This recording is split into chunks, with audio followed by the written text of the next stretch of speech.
All right, we made it to Fayette, not Lafayette, Michigan. It's an old ghost mining town. I've never been here. Anyway, had to wait for a bunch of people to pass. They were walking, talking really loud. My parents love this place. So we're going to see what it's all about. I've always wanted to visit ghost towns. This is a copper mining, logging ghost town that apparently was like the worst job in the world back in the day. And it's slowly being restored. So, sounds neat to me. What about you? Uh-huh. I know if you're asking me, you're the fucking audience.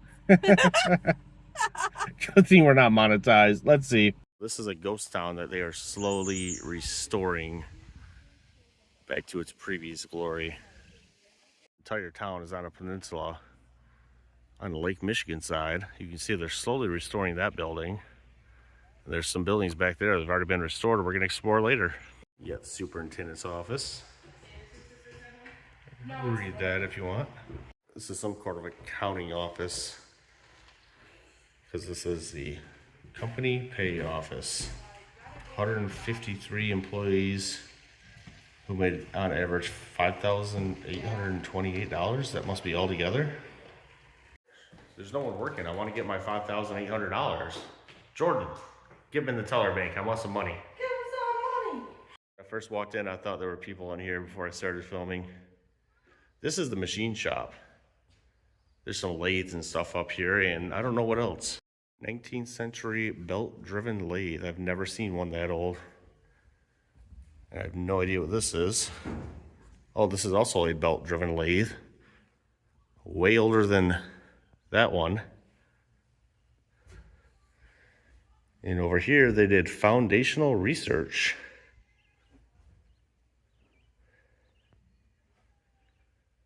The study of brick-based likely support or vertical horizon steam engine on multiple tools in the shop. This poor Joe behind me used to make $2.25 a day as a machine operator. Now machine operators make like 40 bucks an hour. Assuming this is the boarding house, it is open. We'll get to that in a bit. I want to see what this little building here is. We're in the coast of Lake Michigan. That was wrong. That was the pay of a carpenter, not an engineer. An engineer made $75 a week as skilled labor. I know engineers that make $45 an hour. That's skilled labor nowadays. So this is a replica hut. There was 30 of these on the property back in the day, and the typical family size was 5 people living in that tiny little hut. We're gonna see if it's open so we can check it out. Jordan's reading fun facts, because apparently this space smelled absolutely horrible, because they had wild pigs and hens. No one cleaned up after them, and they just chucked all the trash right into Lake Michigan. This place was a literal dump. This is the house of a family of 5. It's actually more spacious than I thought it would be. Someone's been doing stuff on that bed. There is an upstairs, but we can't get to it. It's roped off. So there is a full attic space up there. That's about as far as I can get my phone. You can't beat that view, can you? There it is. Look at that view. But Jordan was pointing out this view. You get to wake up and see Lake Michigan every day. Here's a fun fact. The Kitch-iti family in this tiny house, husband, wife, 4 children, and 2 boarders. Honey, could you imagine 8 people living in this house? No. Yeah. I think my bedroom is bigger than this house, and I live in a single wide trailer, so. What do you want to check out next? Whatever building we see next. I think that's the boarding house. Let's go check out the boarding house, guys. Talking about how that guy made $75 a week. That's probably a $1.5 million yacht. It would take him 382 years to be able to buy that.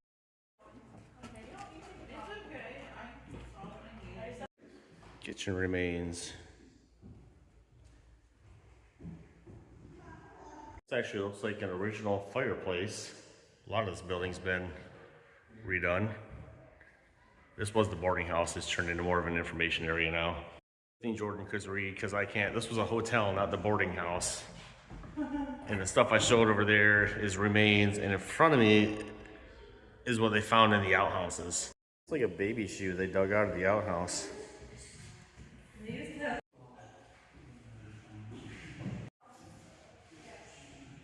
Want to go in here, honey, or do you want to go in one of these houses?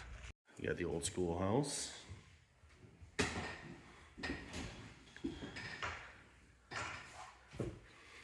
This is actually what the schoolroom would look like.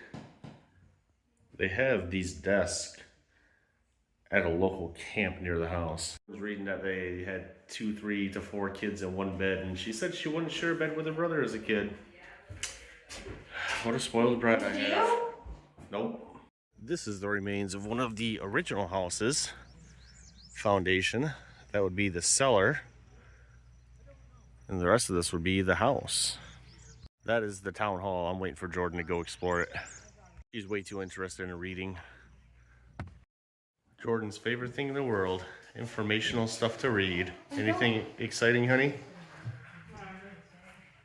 She did read that last building was not a schoolhouse. The schoolhouse was way off site because this place stunk so bad it was a distraction to kids learning. This is up against glass. This is the barber shop replica and a bunch of other stuff. There's a massive king salmon in there too. That king salmon definitely beats my personal best of a 42 pounder. It's been a while since I caught a king salmon. Don't forget to wash your hands. At least they're eating like kings. They got a whole loaf of bread, half a chicken, pot pie. When I first saw this, I thought it said shopping for housewives. Realizing we had to cut this into a different video from the Kitch-iti-Kipi and Pictured Rocks video, because this keeps going. So we realized there are 4 geocaches in this ghost town. One virtual we just got, which is in front of the courthouse. One physical, which is up this trail we're heading. And 2 earth caches that we're gonna grab. Jordan's gonna have to log them later because she doesn't have service. Well, that's fine because she's the face of the channel, so I'm just gonna tell her about where they are and make her find them. I'm wondering what this is. Another middle class house, maybe? I think it's another house. The window's broken. You guys see anything in there? Oh, it's... Oh, that's creepy. Look at that, honey. Wonder if we can see anything inside this window. We can't. It's boarded up. And I'm not reaching all the way up there. All we know about this house is it's really old and really creepy. And the foundation is screaming 1800. So this is probably an original foundation. I don't know if it's an original house. A lot of these are just completely rebuilt. A bunch of these old foundations. An old cart, another foundation, and let's see if we can get in that house.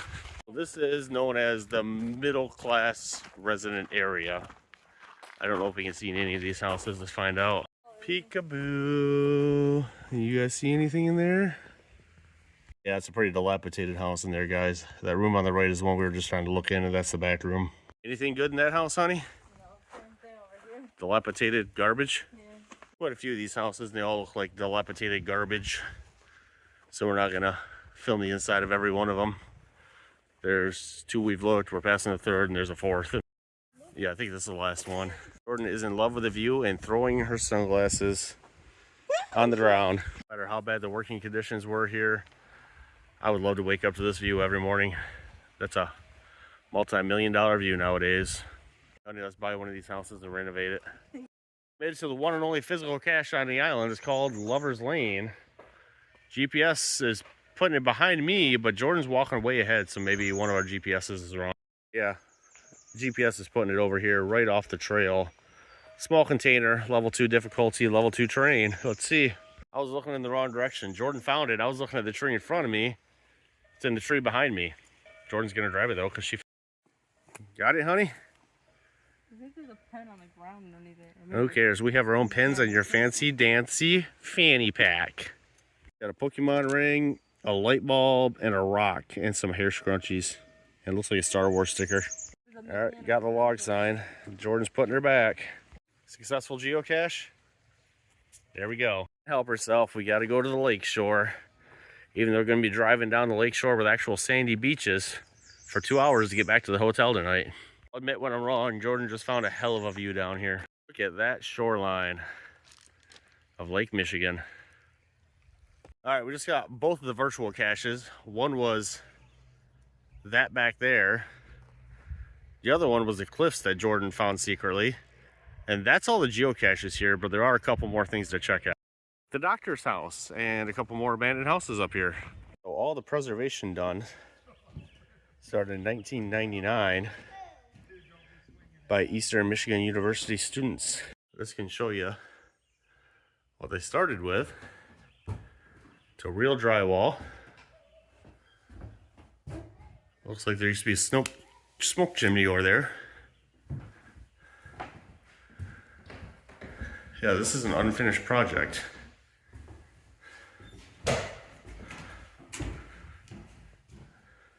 There's the dining room. Where Jordan is the living room. And back behind me is the bedroom. I think there's an upstairs too, but we can't get to that obviously. Because this definitely looks like the entrance to a stairwell. And it's definitely locked. Yeah, judging by the walls, that's a staircase to the upstairs where we can't get. Outside you can see the untouched version of this out there. For some people to clear out, and then we can go to the doctor's office. And then to the smelters. And in between try to find some water because we're dying. We did not expect this place to be this big. Definitely a second story. You can see it up there. Looks like this whole loft area used to be its own bedroom up there. Made it to the doctor's house. This is the first house we can go upstairs in. We set it up for reception and newlyweds. And this is superintendent's house parlor for reception for newlyweds. 1886, 100 years before I was born. This house is actually in really good condition.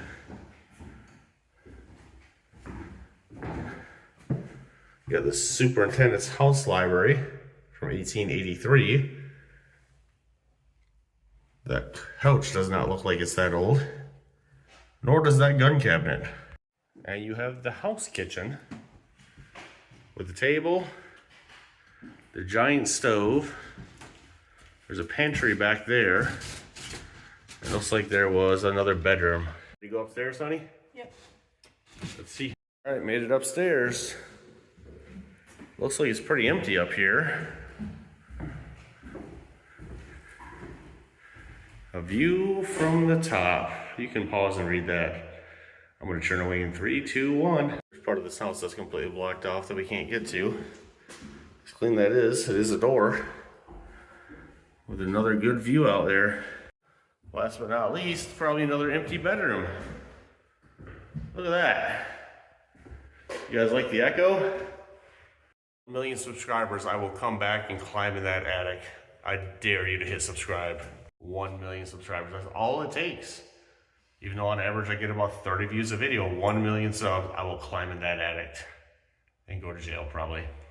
This was not the doctor's office or the doctor's house. This was the supervisor's house. It was the grandest house in the entire town. All right, hidden back in the woods, this was the doctor's office of C.J. Bellows. I do not think we can get in it. Stand corrected, we can walk in the downstairs and you can deal with the echo, and there's stairs over there. I don't think there's a lot in here. There's nothing in this room, not even a placard. More of that weird old ducting. Anything in here? Nothing. Except for this that says a doctor's house. Jordan's already trekking up the stairs, so I have to duck. Otherwise I'll smash my head. So the basement's empty, but a kitchen from 1880.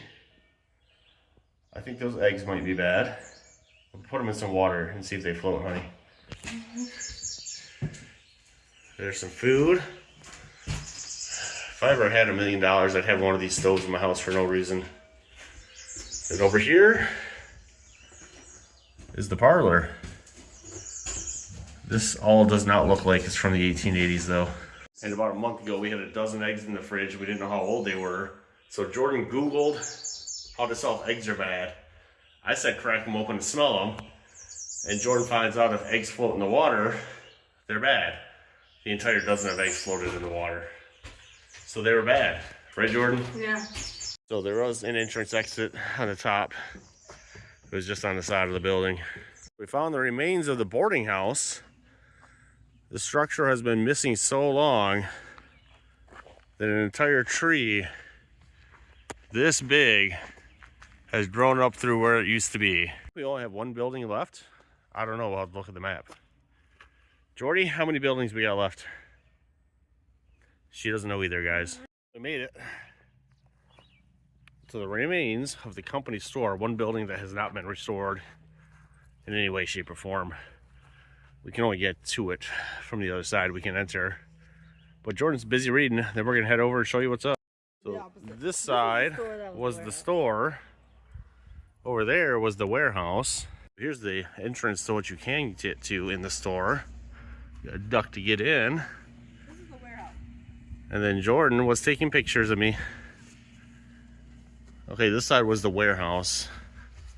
I guess we cannot get in this side. This was the store because it had the big windows and it was city-fied, they called it. They called it the City-fied Big Window Store. Hey, look at that rock. Jordan's amazed by this rock, which is fossilized dog poop. I thought we could walk through this whole thing, but it's closed off. There's still another building over there, Jordan. You know that, right? Oh. There we go. We're going. Last but not least, the biggest building on the entire property. I don't know how much is open to the public, though. So this is the building that they smelted all of the iron out at. Well, you can pause it if you want to read it right now. So this was the smelter. Over there was the boiler, which looks like it collapsed. Let's see how close we can get. It smells horrible. There's two birds in there, though. Right there. The other side of the building is identical. So it's smelting room, boiler, and that's about all that's in this building, but it's huge. Said it before, I'll say it again. No matter how shitty it was to work here, I would love to wake up to this view every morning, especially on that yacht. Right there. Another building over here I didn't even see. Not very big, but let's figure out what it is. No idea what this is, but Jordan's going inside to explore. No idea what this is. And there's Jordan, that tells you the size comparison. So that was a kiln I lost my sunglasses. that they used to light up those boilers. Well, that was an unexpected day. Ghost town of Fayette. I'm gonna leave a little pin down here.